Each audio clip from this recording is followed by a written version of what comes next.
I'm Scott Lee, and thank you for joining us for another episode of the Star Trek. Joining us today is Jarid Root. How are you doing, Jarid?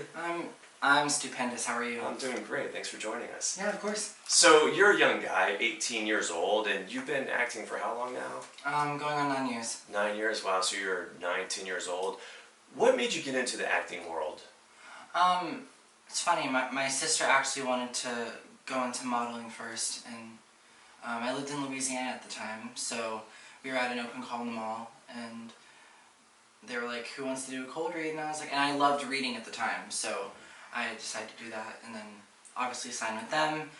We went to a model and talent expo, and I got representation out here in California, and everything started from there, auditions and jobs. And So at that point, is that when you had the acting bug, or is this something you've always wanted to do? I'd say at that point, that's when I got the acting bug. I mean, since I was able to talk, I was always singing. So I knew I always wanted to be a singer, but I never, just the possibility never seemed real for me until everything out here started happening. And ever since then, I've kind of caught the bug for just being an entertainer in general. You ever imagine what it would be like if you never went to the mall that day and got noticed by this talent agent? Do you still think that you would be here in Los Angeles right now? Probably not. I mean, I don't. It's funny because in school I never really did a whole lot of performing stuff. It was mostly just trying out different sports teams. So it is really interesting. I wonder if I would have been a pitcher for my high school team, or just something other than what I've been doing since I can practically remember. Right.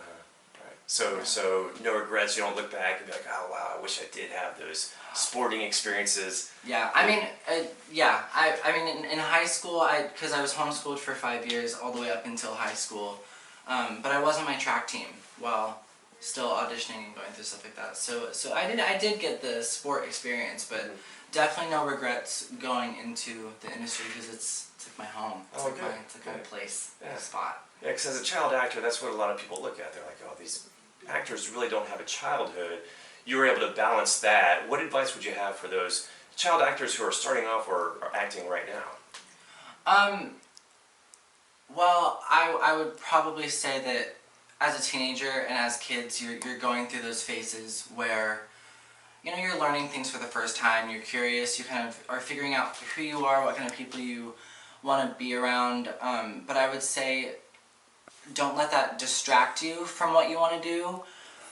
Maybe kind of use that as a way to express what's happening in your life. Like I songwrite. I write songs. So I kind of use that to express what's going on in my life instead of, letting all that, consume me. Because it is a lot of emotional stuff to go through. Yeah, I can imagine. Let's talk about your career. What have you worked on? What are some of the more memorable jobs you've had? Oh, there was an episode of Criminal Minds that I was on, and I remember meeting Shamar Moore, and it was so cool because I'd watched the show before, and he was one of my favorite characters. So probably that. I've worked on some Cartoon Network stuff, Nickelodeon.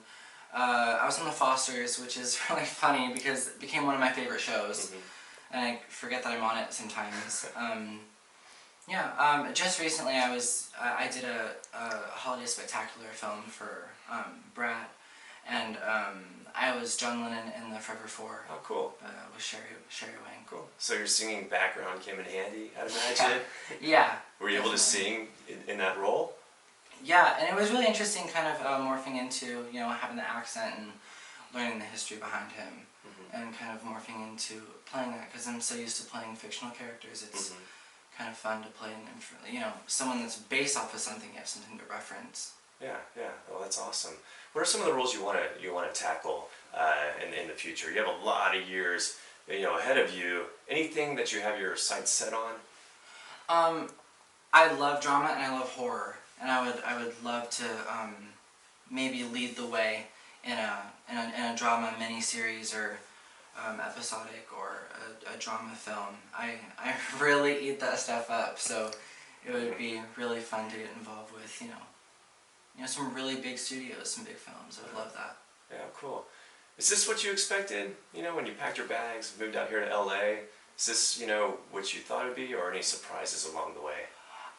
What's really surprised me is that when I was younger, I remember coming out and doing like my first short film for college, and I was like, oh my god, like I'm in Hollywood, like doing all this fun stuff, and it's kind of fun seeing the different tiers of where things lie. Where you go from building a reel with short films, and then you're auditioning with an agency, and then you're auditioning for TV shows, and then films, major films, and then you see them come out like a couple years later, and you're like, wow, like it's crazy that there is such thing as stepping stairs in this industry, because you kind of don't realize that it's happening while it's going on, and all of a sudden you're like, oh my god, like I've done all this stuff, but I haven't really thought to look back, because you're always looking at the path ahead of you.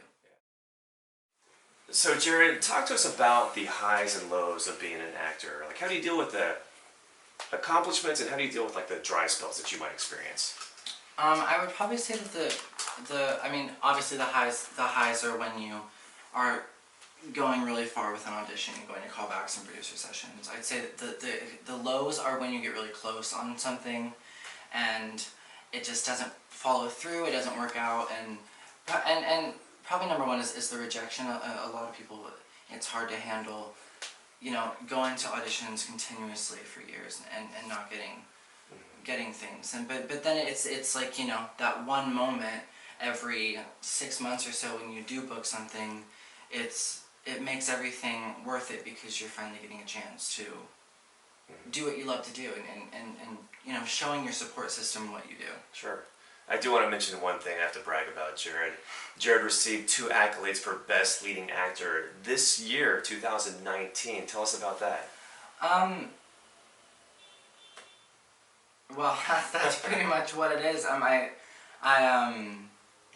was my first time working with Sherry, and I played Jack in Tina's Tier, and that was probably one of the more interesting roles for me, because I was playing a very religious boy who falls in love with this girl, and they have sex for the first time, and it's just that juxtaposition of the way he lives his life at home versus going through the stipulations that a teenager goes through. And I think that was a very interesting mindset to jump into.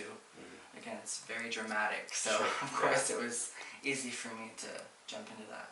Yeah, well, that's great. And congratulations on your accomplishments, by the Thank way, you. especially Thank at you. 18 years old. And that's huge. You have a bright future, Thank you. and we appreciate you stopping by. Yeah, of course. Best Thank of you for luck to having you, me. Jared. Thank you. And thank you for tuning in to another episode of The Star Trek. We'll catch you next time.